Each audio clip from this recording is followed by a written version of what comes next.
Друзья, здравствуйте еще раз, добрый вечер. Спасибо всем тем, кто к нам вновь присоединился. Отдельное спасибо тем, кто остался, потому что сейчас будет самое интересное мероприятие вечера для самых терпеливых, для самых-самых интеллектуалов. Сейчас мы с вами поговорим про поэзию, про современную британскую поэзию. Гостей много, буду перечислять медленно, чтобы вы со всеми успели познакомиться. Итак, в гостях у нас член Королевского литературного общества и Королевского общества искусств, британский писатель, поэт и художник Джей Бернард.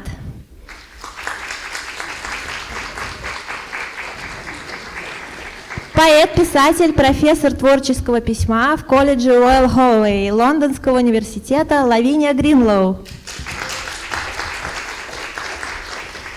Поэт, драматург, критик и либретист Глин Максвелл. И эту замечательную встречу будет вести для нас тоже поэт, переводчик с английского и испанского Денис Безносов.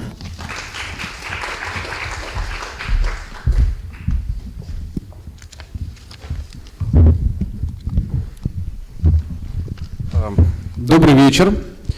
Сегодня у нас в гостях очень разные авторы. В общем, очень необычно, что вот именно они втроем, потому что это абсолютно три разных поэтики, три разных совершенно стиля, три разных отношения вообще к поэзии. Вот, поэтому, поскольку у нас времени не очень много, а авторов у нас три, я постараюсь задать как можно больше вопросов, а в конце у вас будет возможность задать вопросы самостоятельно. Okay, so I will begin with the questions, and yeah, I'll just ask you some questions, and you will we'll decide who will start.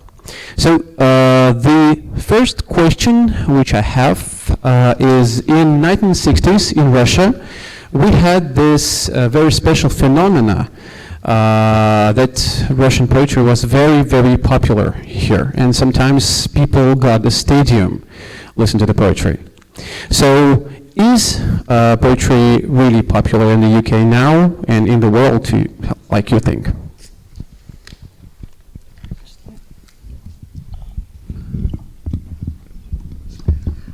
I think poetry is mostly never popular, sometimes suddenly, like it was here in the 60s, or or earlier. It was vital at certain times. But I think it's interesting because it persists in every culture and every context, and every now and again connects explicitly with mainstream culture. But and I think at the moment, I think Jay would be an interesting person to talk about this, but there is definitely a wave of incredibly interesting and important emerging poets, but I think, Yeah, I find the popularity question always very interesting, because I agree with you. It's sort of, I think for poets, it's not a matter of whether it's popular or not, but whether you are called to it or not, whether you're interested in it or not. And when you are interested, you find that there's an incredibly interesting and rich community and like society of writers. So for me, the popularity question has never been a reason not to or to be involved in poetry. But at the same time, I do think that yes, if you're trying to make a living off it and so on, then this does need to be a question that you ask yourself. And increasingly, I find that there is a wave of popularity, and I think that might be because there's less sort of factionalism. Do you know what I mean? People are a bit more tolerant of each other. I think like the gap between the avant-garde and the tradition, all of that is much of a muchness to much younger writers. Oh, they're just announcing that the library will be closing.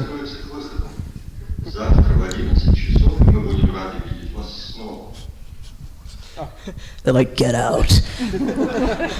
don't talk about poetry. Yeah, exactly. Like, we're shutting it as you're talking about poetry. It's so significant. But like the point I'm trying to make is that I think there's a kind of like a greater acceptance and openness, and just less hard lines. Like when I think about all the books that have been coming out recently, they are generally by people who've also done a lot of spoken word. They work the circuits. They go to festivals. They do use the internet. So, for example, I think about Raymond Antrobus's The Perseverance has done incredibly well. And Raymond is somebody who I know personally has worked his his arse off, you know, going out and bringing poetry to people like Bridget Minamore, who write for like popular newspapers like The Guardian, as well as doing the more like obscure stuff. So I think there's a kind of mixture, and I do think it's becoming a lot more mainstream and a lot more accessible. And what about you, Glyn? I don't think I'm an expert on popularity. I think I just got to the point where I just write what I write. You know, maybe it was always like that. I think generally during the day, you have a certain level of energy, and if my energy is high, well, if my energy is low, I sort of feel I wish I sold more books. I wish people liked me. When my energy is normal and high, I just think I don't give a damn. I just write. I love what I love to be a writer. I love to have this life, and it's everything else is just kind of praise and gratitude for it. So I think to me, it's just to do with that. You kind of you plow your own course, so on, and popularity comes and goes. Poetry is so old that somehow it always feels it's the same thing. You have waves of talent, and I think Britain has one now. Maybe Russia has one too. But you have waves of talent. It comes and goes, and time will figure it out. You know, I think the only thing I ever say to young poets is, don't try and figure out what the sound of now is and try and make that sound. Don't do that. Just speak from the heart. Speak from inside. Yeah. And what about the, let's say, intellectual poetry, obscure poetry?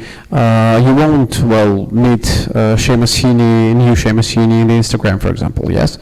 And can the intelligent poetry be popular, be well-read all around the world? And another point of view about the author, should an intellectual poet write more, simpler, not so obscure as he does? Well, I mean, I might start by saying that most obscure poetry isn't necessarily intelligent. Yes, of course, yeah. I think that's right. Intelligent poetry isn't necessarily obscure. I think obscure poetry has been riding that horse for centuries, and a long while. Difficult poetry that survives, we know it when we see it. You know, it happens sometimes with the people whose poetry has outlived them and so on. It's still around.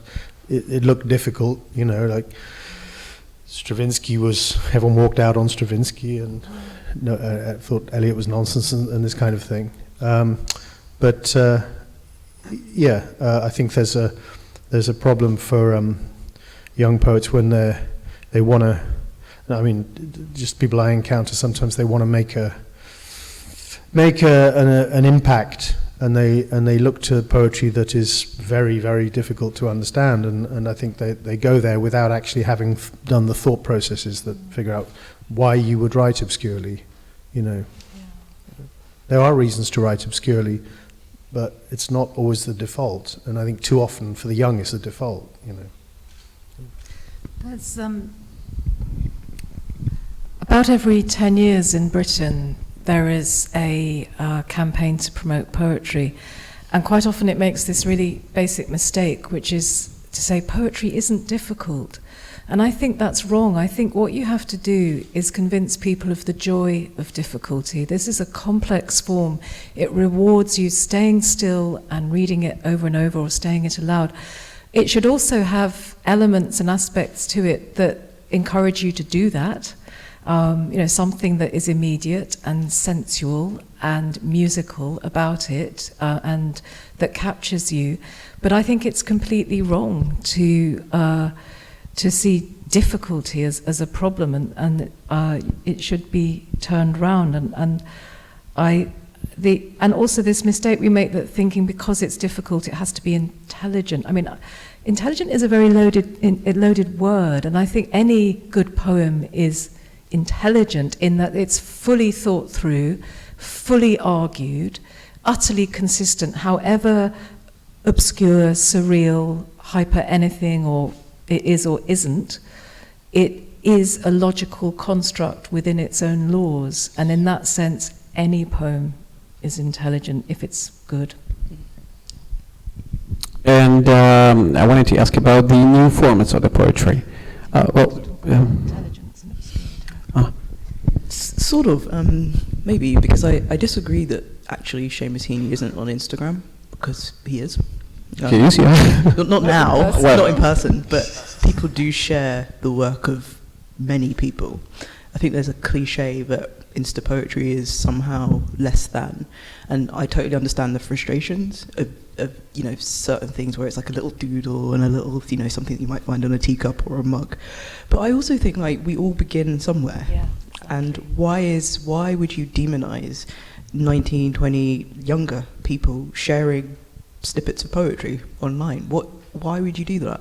I think it comes from, like you just said, intelligence is a really loaded word. I think it's a word that is often loaded with class, with race, with gender, and the fact that a group of mainly women poets would sort of hung out to dry in mainstream magazine just a couple of years ago said a lot, I think, about what intelligence means. It's a bit like the craft argument. Yes, like you say, a poem is intelligent when it's fully thought through and becomes a kind of an object in itself. But you have to get there as well, and everyone has to write their terrible, horrible poems, when they're like a teenager.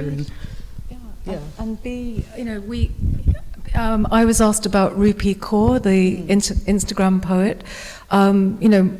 One of my children who does not read poetry started reading poetry because she started reading Rupi Kaur.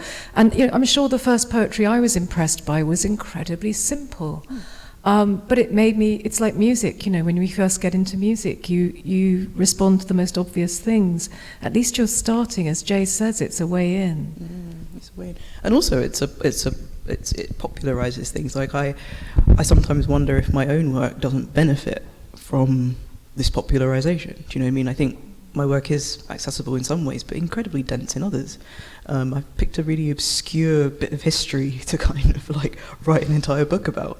It's not an obvious, easy, simple thing, and yet I think the conditioning of younger audiences has actually led to a receptivity to more difficult work. In the same way that when I was, starting out when I was about 15 or so, I went to spoken word nights. I liked the big, brash poets who, spoke directly to me. And now I read, like the most obscure, weird, random language poets. Of course I do. Because you develop your taste and your sophistication. So I don't really believe in that divide. And what about the one more question on obscurity? And should, in your opinion, a poet explain his poems? Why? Sorry. How are you making the distinction of a European? Did you say European poet? No, just a poet. Just how should a poet? Should a poet? Should a poet explain? Yeah. Well, if I'm reading to an audience, I might give a context or a way in, because you haven't got it on the page to look at. I think sometimes an overall body of work, Jay, you give context in your two books to the source material, because it's not only your material, it's the act of what you're doing as a theme, is also your subject. I think we need to resist over-explaining and accept that we will be thoroughly misunderstood. But then I think we misunderstand ourselves when we're writing a poem. We don't quite know what it is we're writing about until probably a few years later, which is not to say we're not rigorous, we're not vague about what we're doing, but we might not. We're writing a poem because we can't articulate it in another way. Yeah, I think there's a real spectrum. I think a poem should be creaturely, right? I think it should emanate somewhere from the human body, and that might be from the brain, and it may be very cerebral and quite obscure and kind of deliberately so, or whatever. Or it may emanate from, say, the heart, and it may be very much appealing to the emotions, or from the pulse and just be rhythmical and musical. You know, these are all viable options. That I only find a poetry not to work when it's mixing those up and it's incoherent. I think a poem should be like some kind of creature. That's all. That's kind of the older I get. I feel that's what I like. That's what I respond to. Is that I've had an encounter with something, but I don't mind if it was the heart or the soul or the brain that was talking to me, as long as it was something and I remember it. And what about you? Do you explain your poems? Well, in the book which is here, which is called Search, it has the explanation in here. Well, sort of explanation in here. So you have the context of what you're reading about. But if a person would read this book without an explanation, can a person understand? Yes, I would very much hope so. I don't think that a poem has to be so obvious and so clear that, it's like, in 1981, this happened, because I don't think that's really poetry, is it? Or it is, but not the kind that I want to write. But I don't think I'm explaining anything, because I think the key parts of the poems are felt, and I don't have to explain the feeling. I think if I have to explain that you should feel sad, or it is poignant because of this, then I think it's failed as a poem. All right, so I have another question about the new forms of the poetry.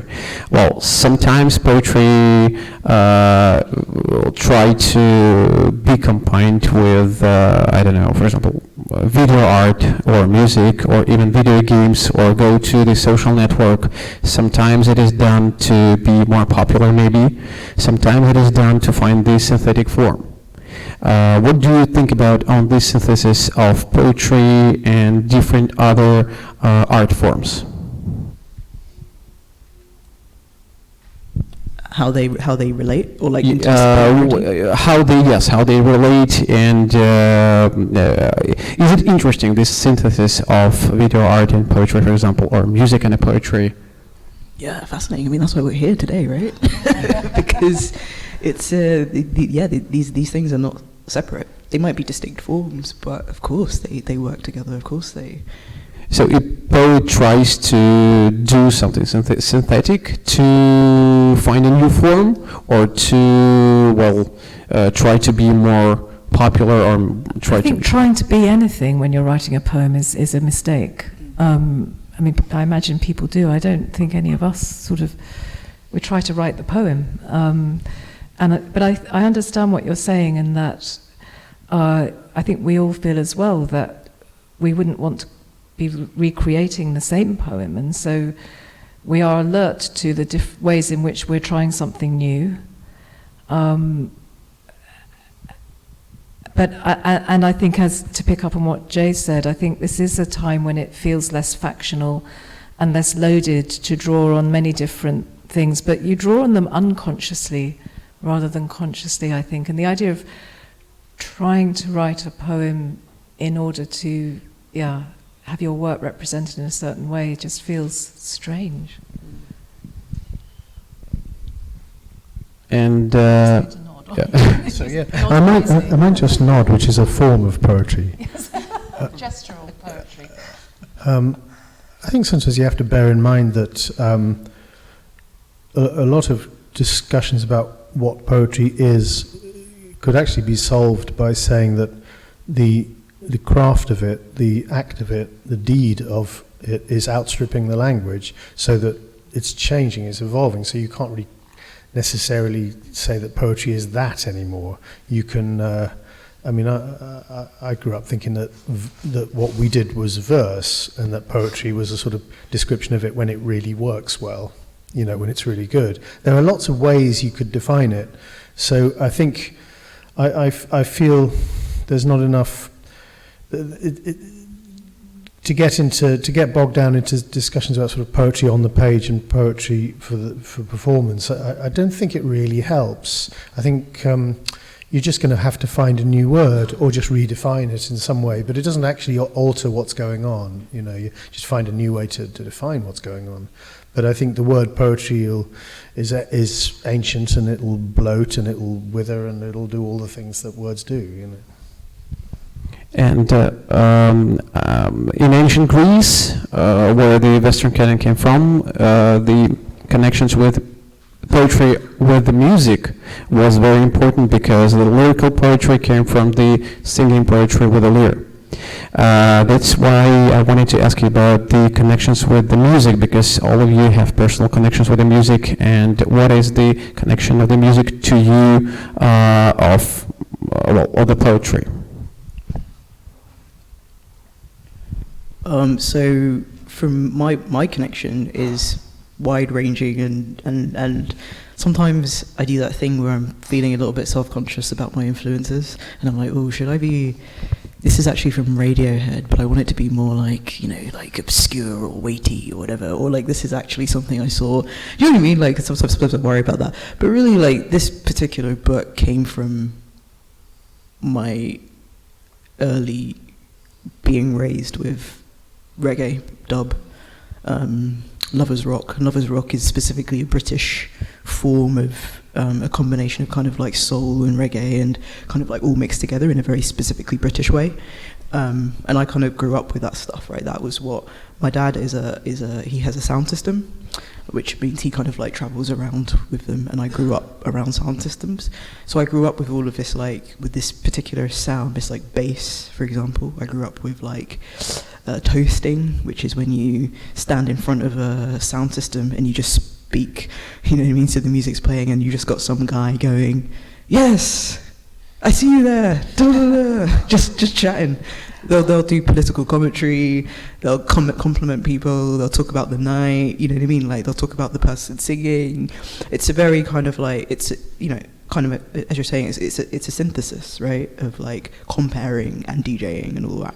So I kind of grew up with those, and I think Surge 100% came out of that, because I think there are kind of three strands here. The first strand is this transatlantic kind of vibe, so reggae's got the blues in it, and that was kind of shifted in Jamaica, and then it came to Britain and it changed again.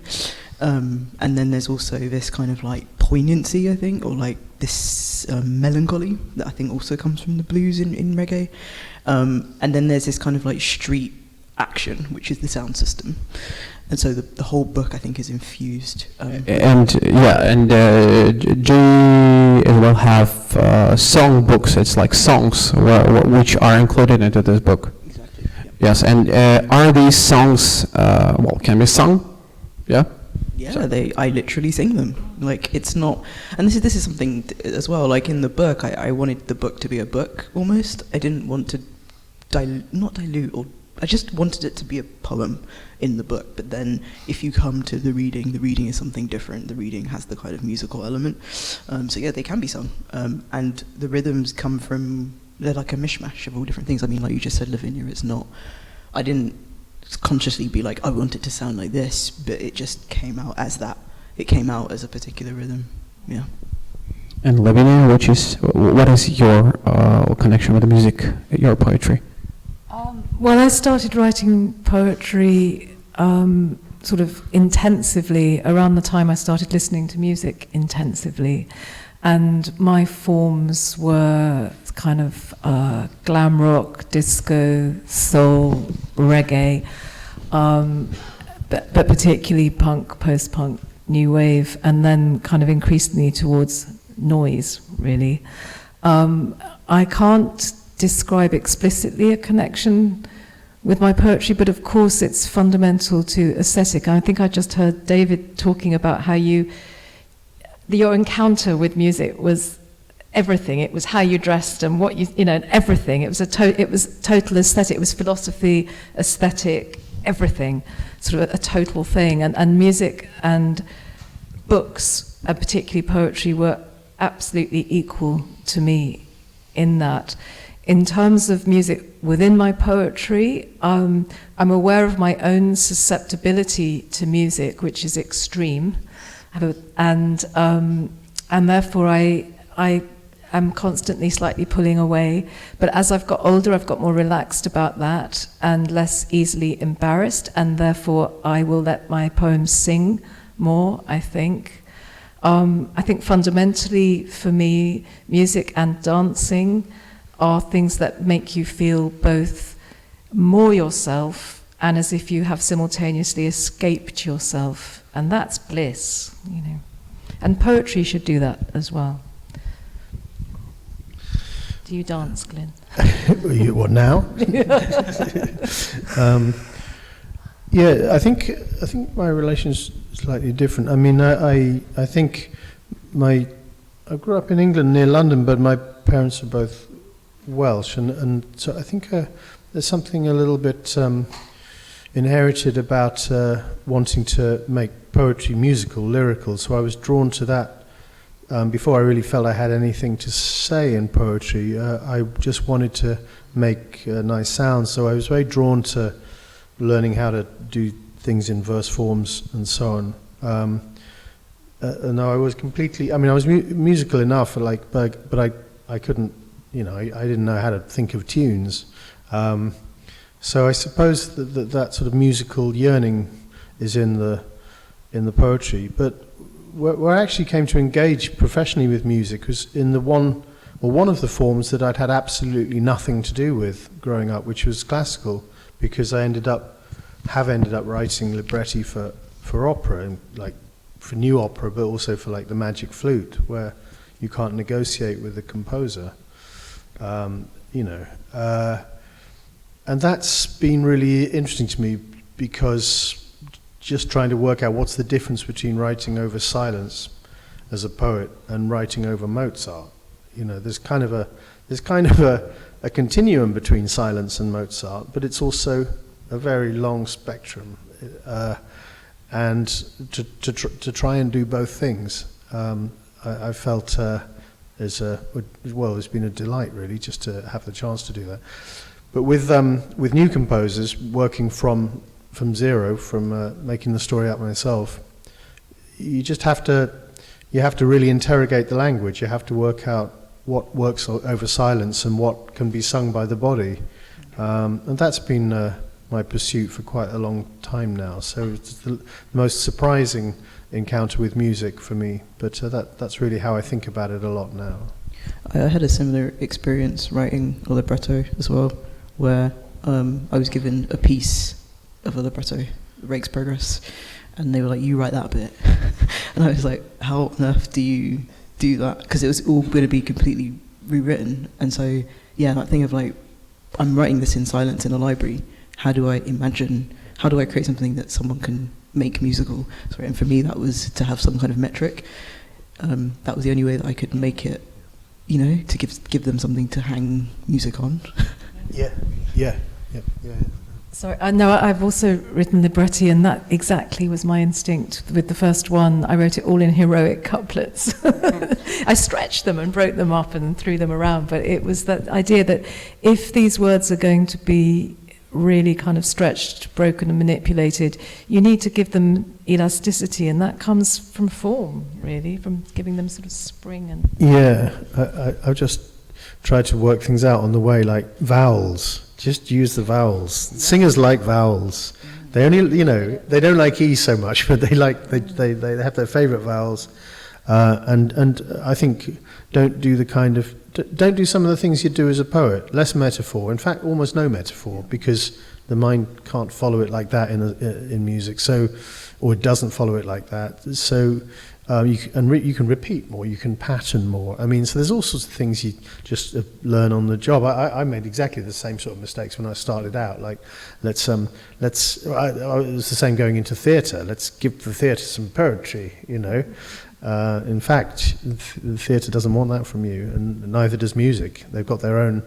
It's their own planet, you know. It's their own air you're breathing. You've got to learn how to do it. I don't know if I'm really interested in that point you've just made, actually. So, are you saying that when you first went into theatre, you wrote in metrics, and then you stopped doing that? Yeah, I think when I first started doing it, I was trying to sound like Marlowe. I mean, it was quite high, and high lyric, And I think that was a good place to start. But I had a lot to learn about the poetry on stage is about situations as much as it's about lyric. So I think there's a place for lyric, and I'm sort of coming round back to it after many years. But metrics, I had to sort of comb that out a bit, I think. Yeah. I'm still working this out. I don't know. I did a musical like a couple of years ago, and one of the things that the musical director said was like, please, for the love of God, do not write a poem. You know what I mean? Like, whatever you do, don't come in with a poem, but you do have to write something. It's writing a song, right? And I think as poets you have a certain like inclination, and then a song is actually something structurally quite different. Yeah. Completely different. Yeah. Sorry. So it's not to be a poem. Yes, when you work with a libretto, it has not to be a poem. It's another form. Yeah. Yeah, the idea that Bob Dylan is a poet, I think, is nonsense. I think it was one elderly professor trying to be a bit groovy. I think Dylan is a fantastic lyricist, but he's not a poet. And I know he is. I know he does write poems. I'd still say he's not a poet. Yeah. But he's a great songwriter, and that they are different things. You say something in your book, Glyn, about how poetry exists within silence, and what I specifically said was I never wanted to be asked about it again. But yeah, no, you're right, Lavinia, you're right. Yeah, no, I suppose. I'm going to ask you every day. No, again, it's about the definition of what poetry is. I mean, I love Dylan, I always have, and Leonard Cohen and so on, and Tom Waits or whoever, Tori Amos. There's loads of lyricists I think amazing, but there's virtually none of it actually survives the silence, because it's not written for silence. You know, none of it's written for silence. Some of these people were poets as well, and they did write for silence, but writing for music and silence are completely different art forms. And it's exciting for us that we all try to do both things, but we learn a lot about. I think it helps us probably in both forms to try both. You know, it's so different. I wanted to ask another question, not about music, about politics, poetry and politics. Some people think that these are the totally different things, and poetry has nothing in common with politics. And other people think that poetry is the way of, doing politics now, to have an influence on what is happening around us.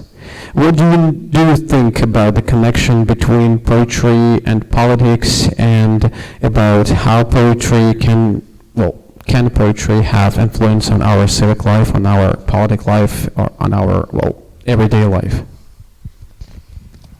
I mean, I think you have a good historical example of how threatening poetry can seem in what happened to Mandelstam. You know, that was a metaphor that, I think that there is some enormous difficulty in writing explicitly about politics rather than a situation or that means somehow the explicit engagement compromises the art.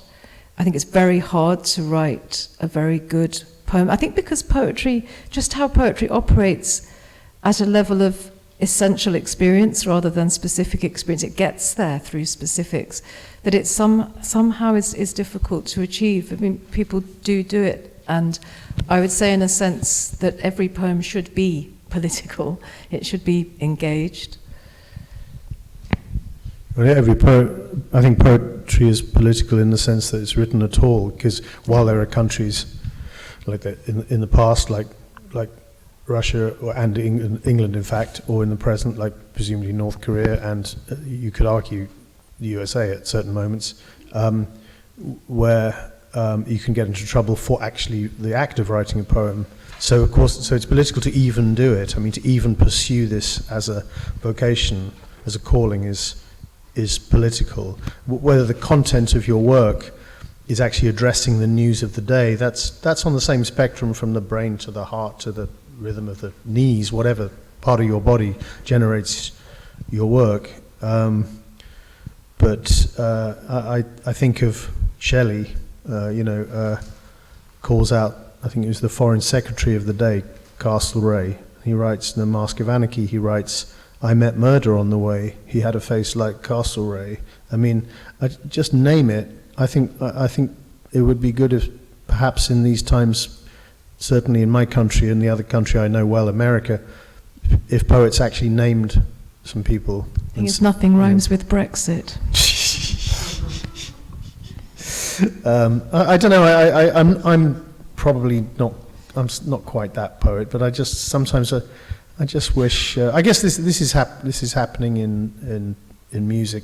I think I'm sure it's happening in what you call performance poetry. But I would just like to. To me, what's going on is so surreally dismal politically in my country that I would perhaps like there to be a little bit more involvement from the poetry crowd. Perhaps I'm just missing it, or perhaps I'm talking to myself and telling me to do more myself. But these are very strange times. I think that poetry is inherently political, yes. Or, no, actually I'm going to retract that. I'm going to say it differently. I think that you're right, the act of writing is taking action in the world in some way. And that has an impact on society and culture in some way. But I think the word politics is loaded and comes with a certain kind of like idea of what that should be, but you're kind of like writing your Trump poem or your Bush poem or your Blair poem or your May poem, when actually I think politics is deeper and has a longer arc than that. So for example with Surge, I would say Surge is a political book, but you're not going to find in it any poems that are like, and this is bad, and this is terrible, and this is good, or this is my socialist vision for the future. It's not that. You know what I mean? I think politics can also be cultural, it can be social. I tried to map New Crossfire to Grenfell because I think these are two like major events in our culture that I think are not, well, the New Crossfire certainly isn't addressed enough culturally, right? That's what I'm talking about, right? So yes, you can look at parliamentary politics in Westminster and all of that, but I don't think that that's necessarily the point. And then I do think about, like, for example, back in the 2000s when people would write, George Bush is this, that, and the other, and now George Bush is gone, and we still have the same problems. So I think what you were saying about but with another name. With another name, yeah. Exactly, and it's like, so what have you really addressed by writing explicitly against a particular administration? I think for me the best work is the work that kind of goes underneath. Like I think about someone like Claudia Jones, for example, whose work I admire both in terms of her social work. She started the Notting Hill Carnival, the West Indian Gazette, but also her life was political. She was deported from the US for being a communist, deported to the UK, and wrote poems, to her friends in jail, for example. To me, that's also political, even though none of her poems are like, I was deported and this, that. There's something about the essential experience that you can't help but see has some engagement with the world around it. And actually, thinking of Russia, I'm thinking of Brodsky. I've seen or read, and seen live or like experienced like Brodsky being asked about being harassed and put on trial and exiled and ultimately kicked out of the country, never to return. And he would always rather deflect the question. He would say he was sad to be exiled to the Arctic Circle because there was a girl, and he wrote love poems about the girl.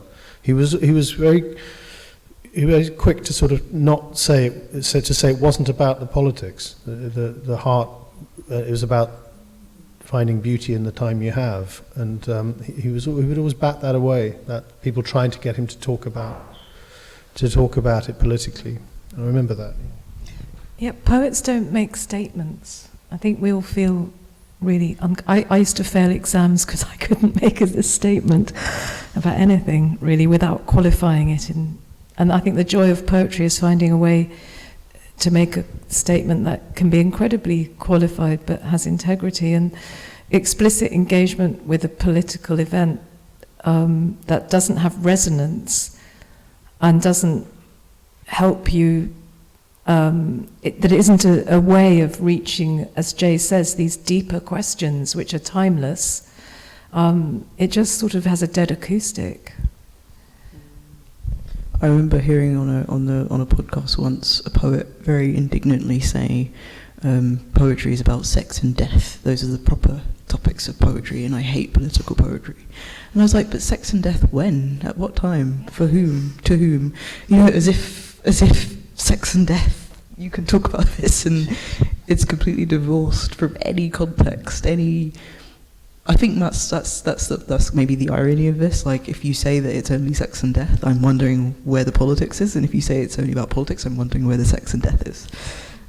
Maybe to find the form to speak on politics and many other themes, poetry tries to use the forms to formats and go into maybe social network or something. Maybe poetry tries to use other forms, well, like, as I mentioned, video art or music or something, just to make the statement clear. No? It has to be a sconce. It has to be a sconce. No, it has to be a way in. Yeah, oblique. Yeah, like it. Yeah. Yeah, I think when taking poetry into other media, which we've all done, the relationship is askance, oblique. What Elizabeth Bishop, poet, her phrase, tipping an object towards the light. But it's not, it's casting a different light or a different angle. It's not trying to make it clearer, I think. One hopes it is inherently clear. Well, to me, poetry is most essentially about time. It's about a sort of crossroads of the human heart, trying to find beauty or love or whatever in the time it's got, and politics is part of that, but it's not all of that. It is ultimately love and death. But poetry, because it's lines on silence, it carries its own time with it, which is why metrical forms survive, because they're marking time in a certain way from the body, whether it's the heartbeat or the pulse or footsteps or the regularity of the seasons, whatever it is. The forms are regular for some reason, and one can deploy them differently in every generation to record the changes in culture, the changes in history, but essentially it's the same human being walking left, right through the world. So it's the same forms come back, and you just tweak them as you go along. So I think in that sense there is something essentially timeless about it, and other forms, other media will come and go. Yeah. And there's always form in poetry. I think this idea, this phrase "free verse" is incredibly misleading. I don't think there's any such thing. I think there's form in tension. Eliot talks about withdrawing from form, and that to me is the most helpful phrase. This feeling that there's the expectation of the regular step, as in music. Part of the pleasure is feeling the inevitable next beat and seeing whether the note hits behind, after, across. It's the same in poetry, but yes, I think form is pretty timeless. And now we're a bit out of time. I wanted to ask you to read a poem. Each of you one poem, just to, we could hear the voice of a poet. Yeah. Okay, we need our books. Yes, we have it. And also I don't really need it.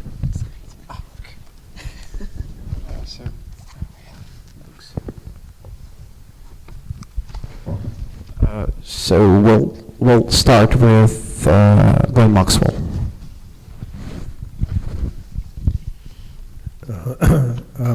Okay, this is called Longinus, who's reportedly, in the Bible, the Roman soldier who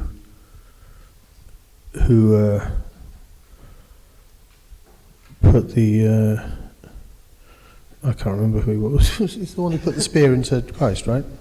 And so long since I wrote this. Yeah. Oh, that's right. Longinus. Sorry. Yeah. Sorry. I had a double take there. Longinus was the Roman centurion who said on Calvary, who said, "Truly, this man was the Son of God," at the crucifixion. He's not the one who put the wound in him. That was the other guy. That was John Wayne in the film, wasn't it? No, John Wayne was the one who said, yeah. Anyway, it wasn't John Wayne. Longinus. I remember the sky so dark and light at once. It was like a door kept banging, and into a room that stayed completely empty, they kept on coming. I opened my eyes. There was us in our brass togs below the preposterous object of all attention. I determined to be the only one with my sights trained instead on the cold horizon. But it reached us, that horizon, wound around each figure standing, gaping, arms by his sides, stupid, included. I, for them, was about to do something I had to, raise the diagonal into this dumb standoff, something to climb by, up by, something to show him my true colours. And that was the deadlock broken. He said his piece, I said mine. I meant nothing more than I am his, because I am anyone's who can make me do this.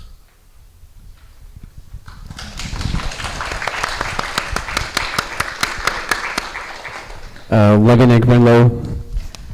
This poem is called The Casual Perfect, which is a phrase I misunderstood in a poem by one poet for another, a poem by Robert Lowell for Elizabeth Bishop, where he talks about her leaving gaps and empties in her work, waiting for the unerring muse to render the casual perfect. And I read the casual perfect as a grammatical tense, and thought about it in my slow way for about 5 years, and got older and decided it's the middle-aged tense.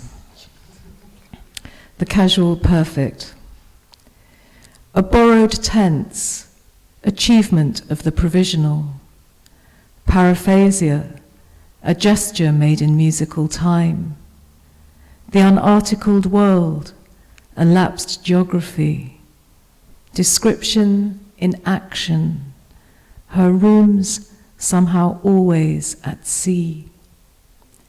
A childhood home, the sprawling brightness of the return, the intimacy of the telescope, the becoming of quartz or iron.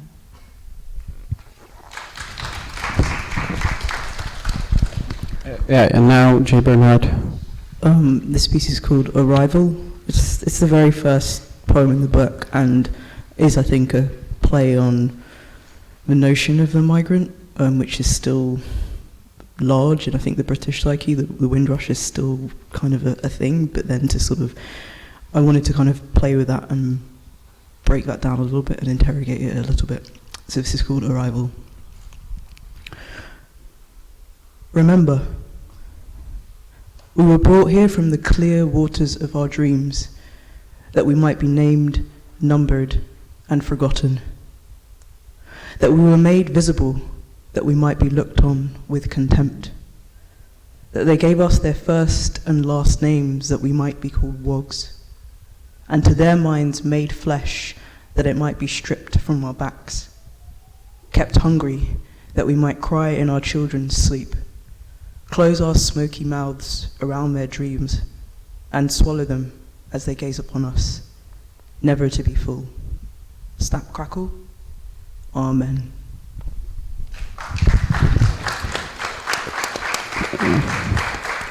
Well, thank you so much for reading, and now I wanted to ask, maybe you have some questions to the poets.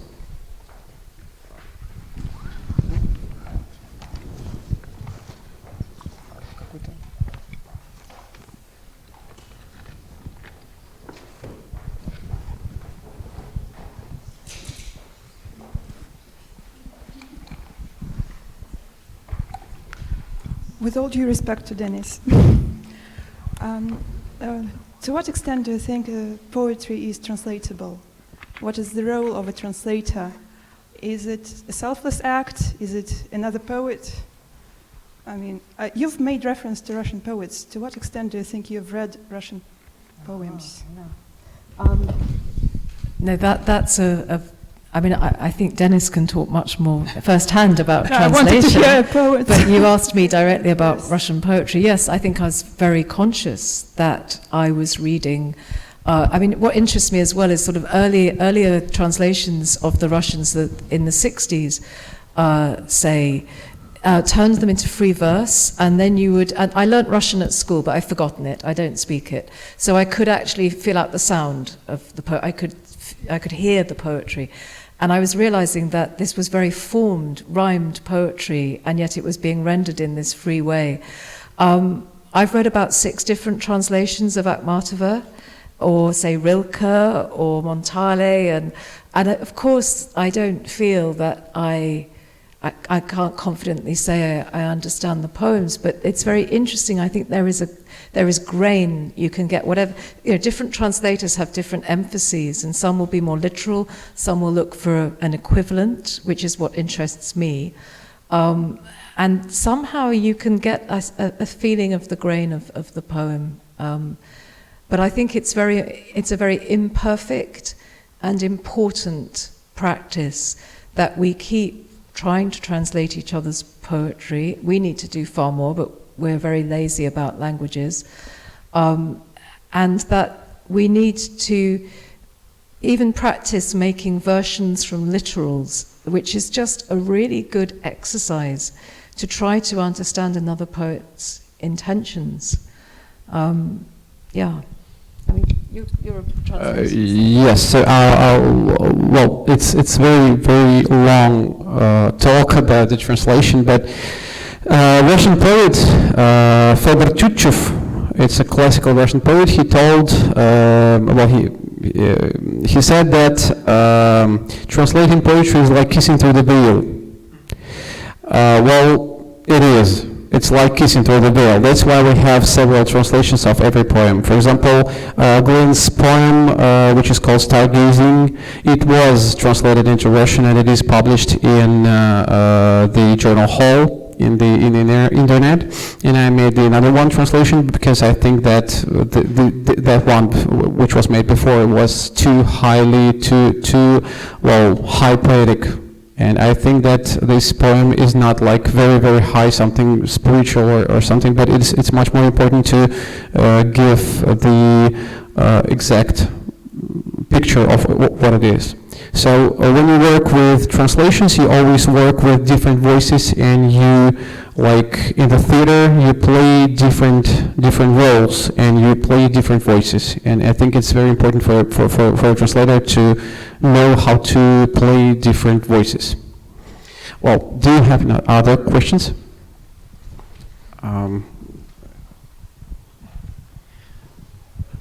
A contemporary British writer and psychoanalyst, Adam Phillips, once said, I don't want to misquote him, but I think the idea was that he had great hopes for contemporary poetry and British poetry in particular because there was no money in it. And I was wondering whether you agree with him, or perhaps the kind of opposite situation was better, because in the past you could make a good living by writing poetry.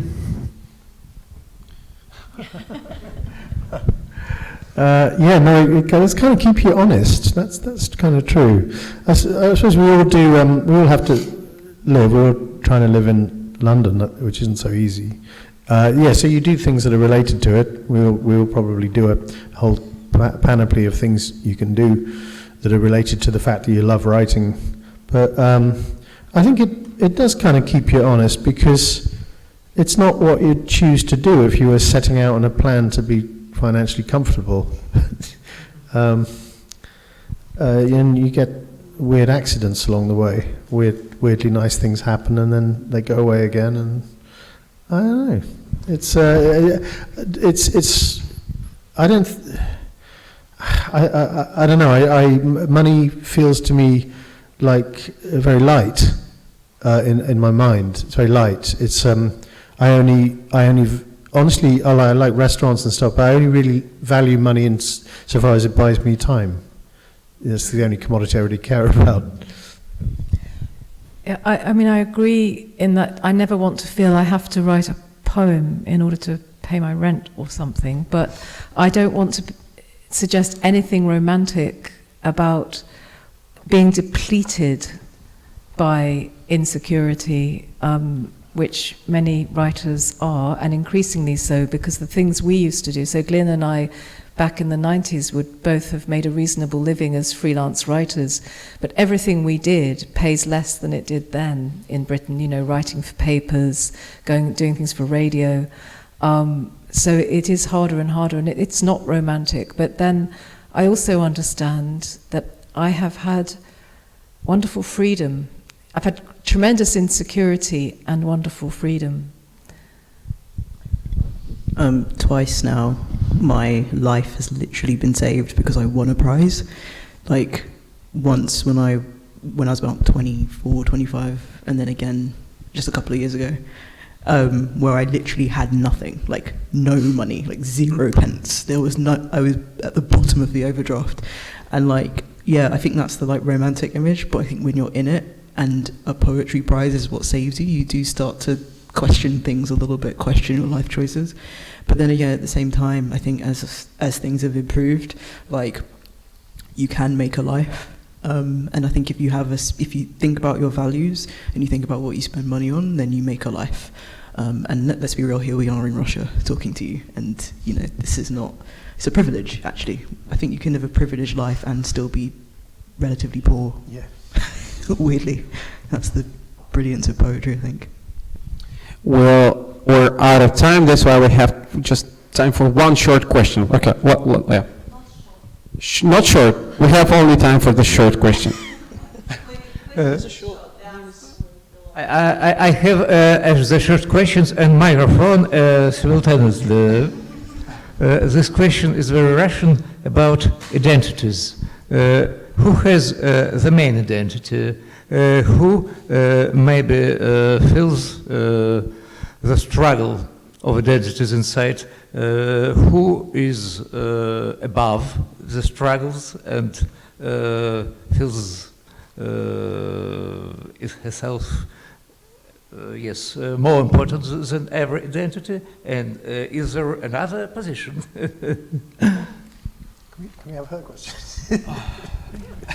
Sorry, what was your question? That's too big. That's not short. That might be a short Russian question. It's a very long English question. Can we have your question, please?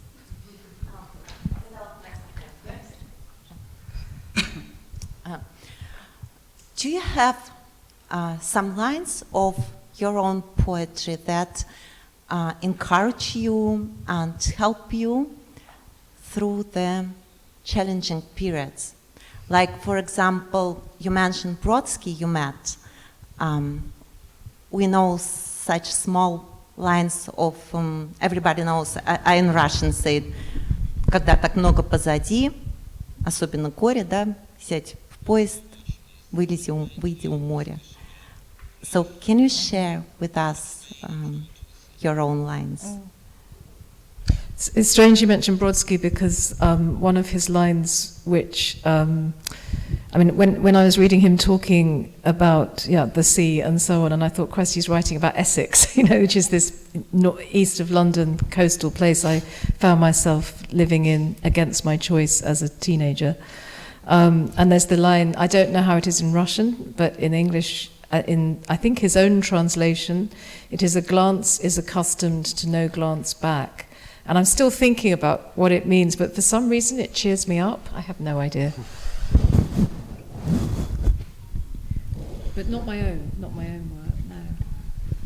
No, I don't feel like doing that right now. I have but if it's line. a Joseph line, I'd say, you reach for a shirt in a drawer and the day is wasted. I like that. Joseph. I mean, I have a line that I always talk about, which is from June Jordan, which is, I'm not sure any longer that there is a difference between writing and living. I think that's Thank you. Yeah, very good line to finish our discussion. Thank you so much. Thank you. And thank you. I wanted to ask you to write something. Sign it. Друзья, большое спасибо, что пришли к нам сегодня. Следите за нашей афишей. У нас еще много интересных событий для вас. И, пожалуйста, не забудьте сдать оборудование, которое помогало вам слушать сегодня перевод. Спасибо.